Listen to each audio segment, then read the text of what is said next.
do you feel like you set the expectations properly before the hire? I'll give That's you where an I think I example. fell short. Yeah. Yeah, because we have guys that come on that were making like 40 grand in a different offer. And then the first thing we say to them is, you ain't making that kind of money here. Not for the first Yep. like 6, 8 months. You ain't doing that. Right. And then we Mhm. kind of gauge their reaction. So we have a lot of disqualifiers, right? Mhm. We have a lot of disqualifiers to make sure the person understands what they're getting themselves into. And then typically you'll see the winners out of that. Like we've had guys that were previously sales managers, and it is really tough to go from a manager position, to be honest, to go back to a sales position and then go from 40 grand back down to 10 grand. So when we ask Mhm. disqualifiers, we really see who the champion is. So my first thing is, I think the recruiting process, you should be more stringent and strict, right? You should Mhm. open the door and you should give them every single reason to say no to you. I do that all the time. I've had, because the way I approach it is, if I'm going to hire someone, I want what's best in their favor too. I know it sounds really, really like cliche or soft, but I really do. Like, I've got guys who are like, yeah, man, I'm Mhm. an amazing business coaching consultant.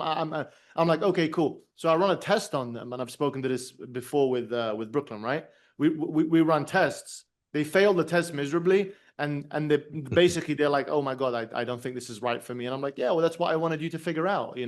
So you're kind of Mhm. spending time with someone almost as a career coach, right? Gotcha.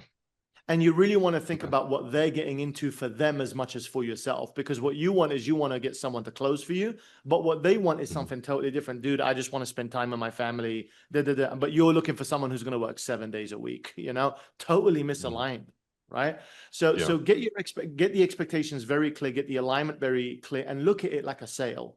Right. Mhm. And a sale in the classic sense, meaning that sometimes it's just not a fit for everyone, which is a cliche that we use in sales, but it's actually something true. So get Mhm. more stringent on what you want.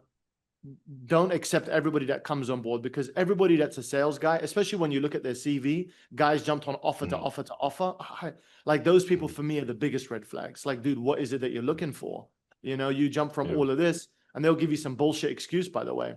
Best thing you can do is call Mhm. their references. Now, obviously, we're doing that for you.